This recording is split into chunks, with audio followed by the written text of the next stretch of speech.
baik. Kita jadi pembelajaran kita, jadi peringatan untuk diri supaya lebih baik, lebih positif, lebih bangga dengan diri kita. Jangan sampai diremehkan oleh orang lain. Kalau fokus bisa.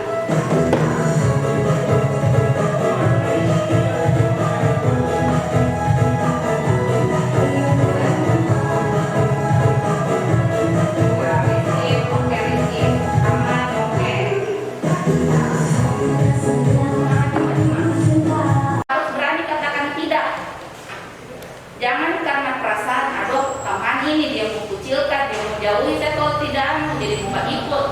Jadi coba fokus untuk bilang tidak. Coba teman bilang tidak. Tidak. Ya, kalau ada sih besar suaranya. Harus kalau mau bilang tidak, jangan bilang ragu-ragu. Misalnya datang teman bilang ini saya terlalu mau pilih. Kalau begitu kalau ragu-ragu itu pasti diajak terus itu dipengaruhi, ayo mak tidak tahu. Jadi kamu lihatnya di bawah ini apa?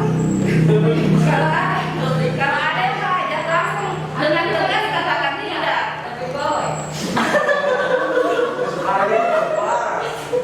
Boleh begitu. Jadi harus tegas mengatakan tidak.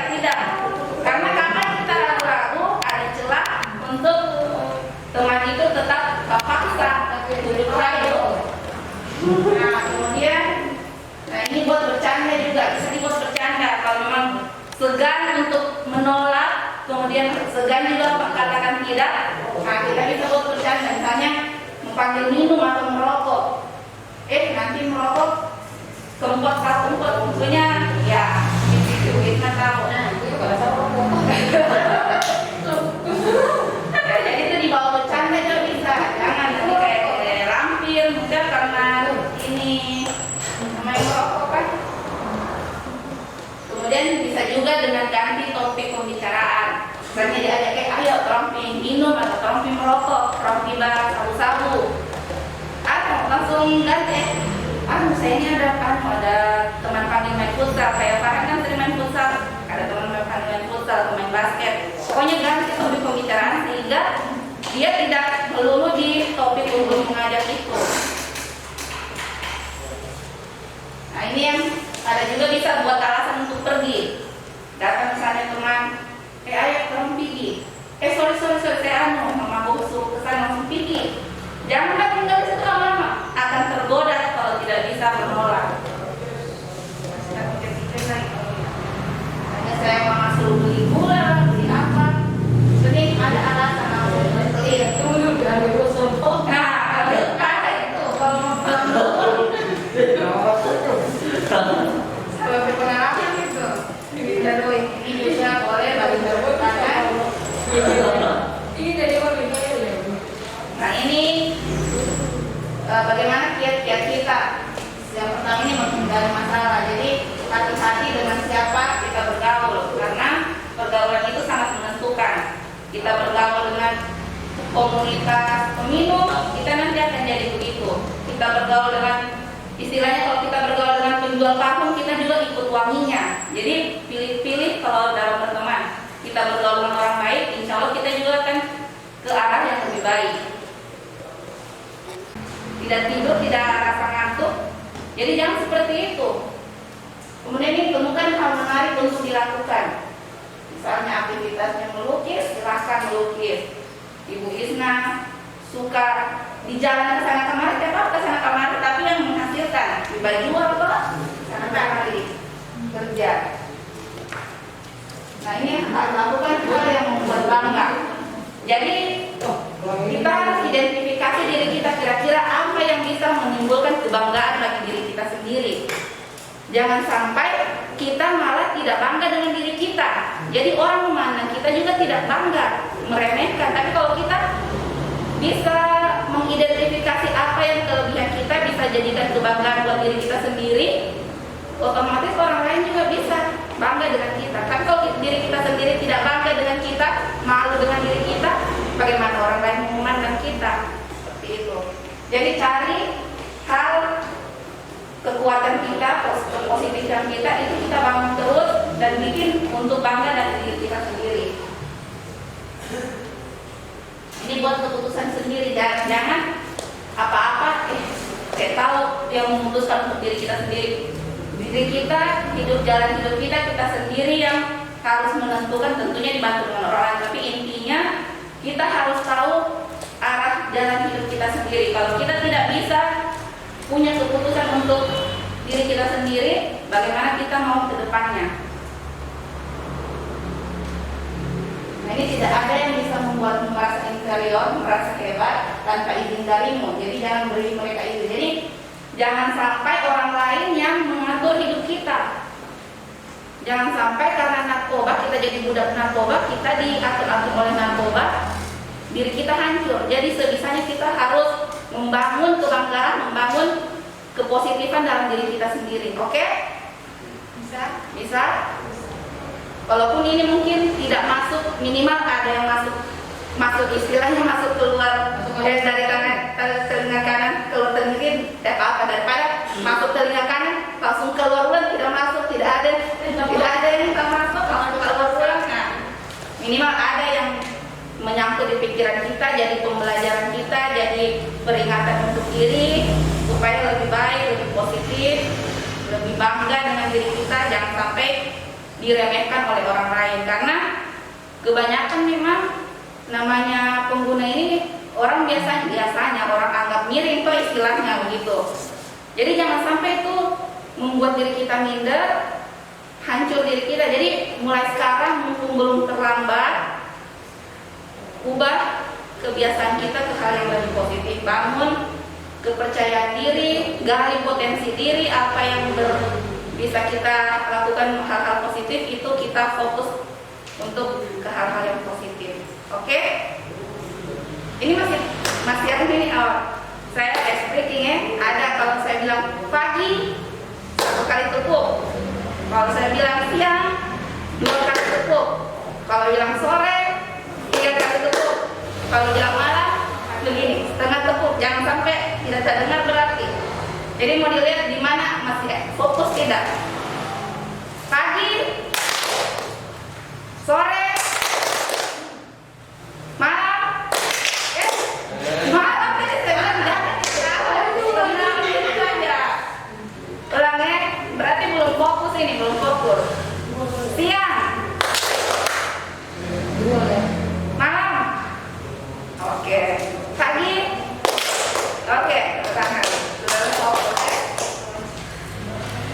Mungkin ada yang mau di sharing satu sama lain, pengalaman tentang selama menolak ajakan atau pengalaman memakai pun dapat saling sharing apa yang dirasakan, efek negatifnya atau positif. Memang ada kan, mungkin ada orang bilang ada efek positif yang digunakan, aku kasih sharing saja kali ini supaya lebih, atau ada yang sudah bisa berhenti kayak aman, maksudnya sudah bisa mempertahankan kepulihan selama proses rehabilitasi tidak menggunakan. Coba bisa di sharing supaya jadi motivasi untuk teman-teman yang lain.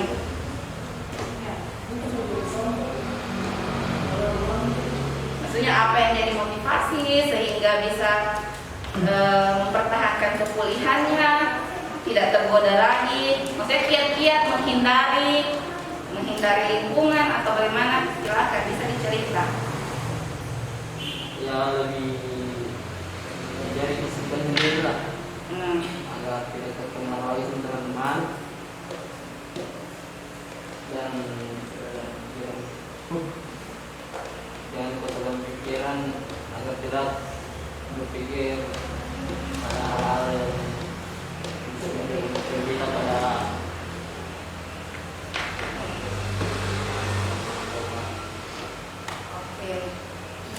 Jadi yang terpenting ya sebenarnya saya lupa sampaikan, sekeras apapun usaha kita harus tetap ingat spiritual kita, ingat Tuhan, ingat Allah. Jadi sekeras apapun usaha kita, ada namanya doa, ada namanya sholat, dekatkan diri kepada Sang Ilahi, itu kunci utama. Kalau kita merasa dekat, berpikir juga kita untuk melakukan hal-hal yang negatif. Jadi apapun aktivitas kita, jangan pernah lupa untuk spiritual kita, untuk kedekatan kita kepada Sang Pencipta. Oke?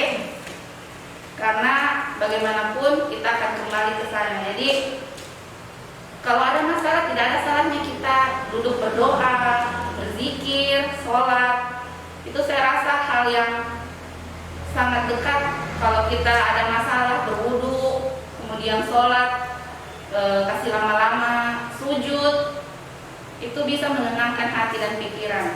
Karena biasanya kalau teman-teman sekalian ada biasanya bilang karena ada masalah, biasanya kan mungkin yang sudah selesai konseling ada disuruh isi pencetus internal atau eksternal kita menggunakan. Di situ ada bilang karena merasa cemas atau merasa sedih atau karena ada masalah, itu faktor-faktor yang mendorong seseorang untuk menggunakan. Jadi ketika kita ada masalah, ketika kita sedih, ketika kita ada hati tidak tenang, tidak ada salahnya kita berwudu, sholat, berzikir supaya hati menjadi lebih tenang. Maksudnya saya di sini bukan sebagai sok tahu menggurui, tapi sekedar mengingatkan istilahnya. Kita kan manusia saling mengingatkan untuk bisa menjadi hal yang lebih baik. Seperti itu. Jadi diharapkan mungkin ada yang sudah selesai konseling, jangan sampai kita berpikiran kan KBNN ini cuma asal supaya menggugurkan kewajiban karena mungkin ada hasil sidak, atau karena ada beberapa yang datang dengan keinginan sendiri untuk bisa lepas dari ketergantungan narkotika. Jadi diharapkan yang sudah selesai jangan sampai karena cuma proses rehab bisa dipertahankan kepulihannya atau tidak pakai, setelah proses seenaknya lagi mau pakai. Jangan sampai seperti itu. Mungkin sekarang tidak ditangkap oleh yang berwajib, tapi mana tahu kalau besok-besok tetap mengulangi hal yang seperti itu, tidak menutup kemungkinan pas ada razia atau memang sudah ditarget oleh polisi bisa ditangkap. Nah itu minimal hukumannya itu 5 tahun untuk yang ada barang bukti, biasanya 4 tahun ke atas. Kalau pengguna yang tidak ada barang bukti biasanya 1 tahun. Jangan sampai dia bisnis obat tok. Ya, insya Allah jangan sampai yang ada di sini terkena kasus hukum. Karena semuanya saya pikir insya Allah lebih ke hal yang positif. Jadi saling mengingatkan. Ini kan kalau aku tahu, siapa tahu ini tetangga kan Farhan, Rizky, Ibu Isna. Ibu Isna baik ini. Oh ini tengah malam, ini Farhan dan Rizky ini mencurigakan dong pendrakrim. Langsung cur orang mau ke mana?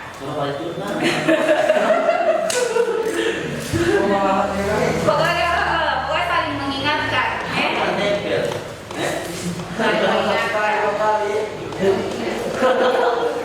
Jangan sama-sama mau ke mana? Ke sana ada. Ikut jangan begitu. Jadi ini mudah-mudahan ini terbentuk komunitas yang positif, mengingatkan ke hal yang positif. Kalau ada yang melenceng, ya itu seperti tadi diingatkan. Jadi tidak ada kata terlambat. Istilahnya maksudnya jadikan moto itu tidak ada kata terlambat. Yang kemarin biarlah yang berlalu, tidak ada kata terlambat untuk berubah menjadi lebih baik. Oke.